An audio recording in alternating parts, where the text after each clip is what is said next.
I'm going to continue my reading in the Standard Works. To reiterate again, I'm reading through the entire Standard Works of the Church of Jesus Christ of Latter-day Saints. This will consist of the Bible, the Book of Mormon, the Doctrine and Covenants, and the Pearl of Great Price.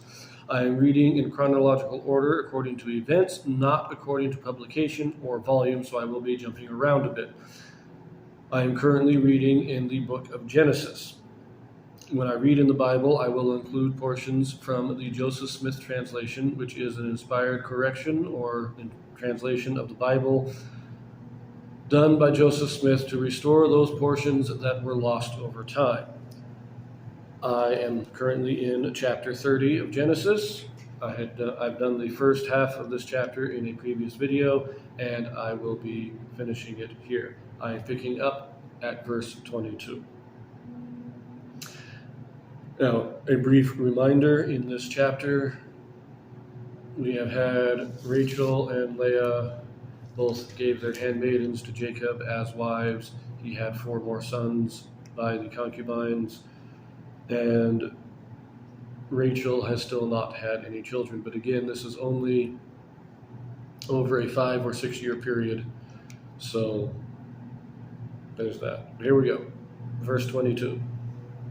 And God remembered Rachel, and God hearkened to her, and opened her womb. And she conceived, and bare a son, and said, God hath taken away my reproach. And she called his name Joseph, and said, The Lord shall add to me another son. Okay, a brief note on the meaning of Joseph. I've been given the meaning of most of these names, but the meaning of Joseph is a little more complicated. I have a footnote here in our scriptures. Joseph relates both to the Hebrew word yasaf, to add, and to asaph, meaning both to take away and to gather. The context plays upon all of these meanings. So both to add as well as to take away and to gather. His name is kind of a prophecy. I also note that Rachel said, The Lord shall add to me another son. This is Rachel herself prophesying of the birth of Benjamin later on. So, we continue on. Verse 25. And it came to pass, when Rachel had borne Joseph, that Jacob said unto Laban, Send me away, that I may go unto mine own place and to my country. Give me my wives and my children, for whom I have served thee, and let me go. For thou knowest my service, which I have done thee. And Laban said unto him, I pray thee, if I have found favor in thine eyes, tarry, for I have learned by experience that the Lord hath blessed me for thy sake. And he said, Appoint me thy wages, and I will give it thee. So now the second 7 years that he has worked for Rachel has ended, and Jacob's saying, I want to go back to my family. I want to go back to my father's house. Give me my wives and my children. Don't try to keep anything from me. Let me go. He says, you know that I've been just. And Laban says, look, I know God is with you, and I'm a whole lot wealthier now than I was before because of you. So stay a little while. And you know what? You worked 7 years for Leah, you worked 7 years for Rachel, but now tell me what your wages will be for the next in the next years, and I'll pay you. He's now hiring him for an actual wage.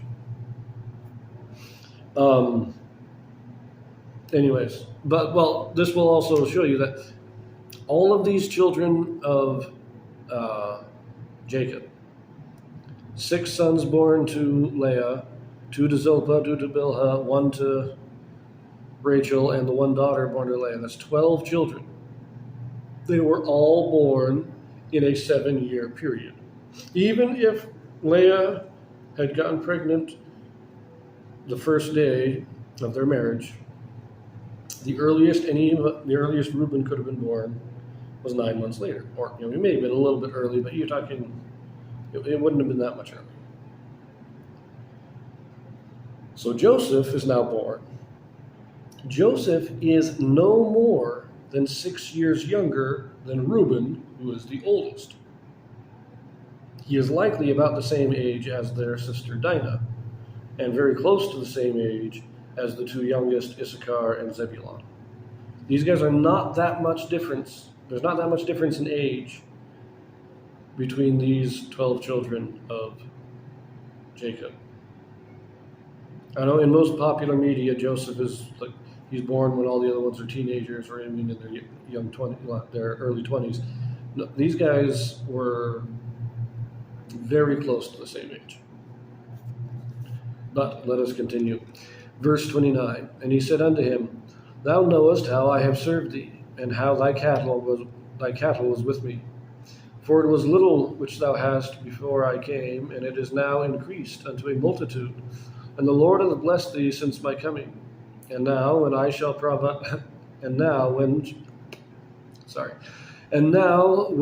I provide for mine own house also? And he said, What shall I give thee? And Jacob said, Thou shalt not give me anything. If thou wilt do this thing for me, I will again feed and keep thy flock. I will pass through all thy flock today, removing from thence all the speckled and spotted cattle, and all the brown cattle among the sheep, and the spotted and speckled among the goats, and of such shall be my hire. So shall my righteousness answer for me in time to come, when it shall come for my hire before thy face. Every one that is not speckled and spotted among the goats and brown among the sheep, that shall be counted stolen with me. And Laban said, Behold, I would it might be according to thy word. Okay, now it does mention the word cattle here doesn't mean cows like it does in the modern day. Cattle simply was a word for flocks, for any kind of herd animal. So this is talking about sheep and goats. That's what they kept. They didn't keep cows. And Jacob does point out again that Laban is actually much wealthier now because of Jacob's service. And he's saying, okay, for my wages, don't give me anything up front. But at the end of the year, all the sheep that are blemished, as they say, speckled, spotted, ring-streaked, the brown, all the ones that are not good, in other words, I'll take those, and you keep all the ones that are nice and white and fluffy, and all the good ones you keep. I'll take all the ones that have the blemishes. And Laban says, fine, I like that idea, we'll do it. Now, verse 35. And he removed that day the he-goats that were ring-streaked and spotted, and all the she-goats that were speckled and spotted, and every one that had some white in it, and all the brown among the sheep, and gave them into the hand of his sons. And he set 3 days' journey betwixt himself and Jacob fed the rest of Laban's flocks. So Jacob's taking all of these, and he is separating them out. So these ones are mine, these ones are Laban's. Verse 37. And Jacob took him rods of green poplar, and of the hazel and chestnut tree, and pilled white strakes in them, and made the white appear which was in the rods. He peeled them, he's pulling the bark off them. So now, and he set the rods which he had pilled before the flocks in the gutters and the watering troughs when the flocks came to drink, that they should conceive when they came to drink. And the flocks conceived before the rods, and brought forth cattle, ring-streaked, speckled, and spotted. And Jacob did separate the lambs, and set the face of the flocks toward the ring-streaked, and all the brown to the flock of Laban. And he put his own flocks by themselves, and put them not unto Laban's cattle.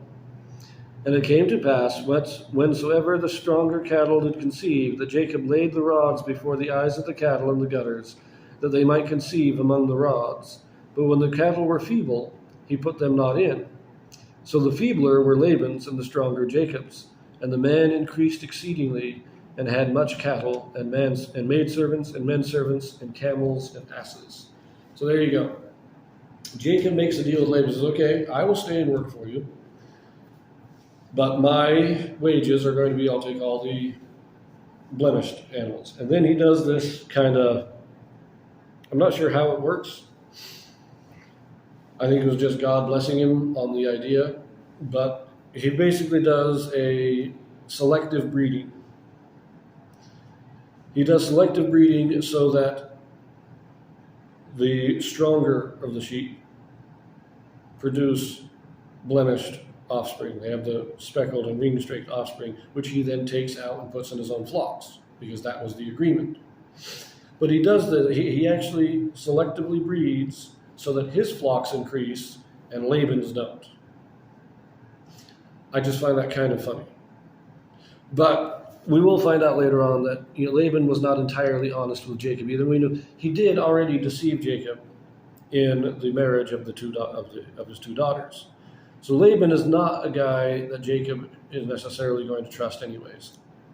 So we will see how things go in the next chapter.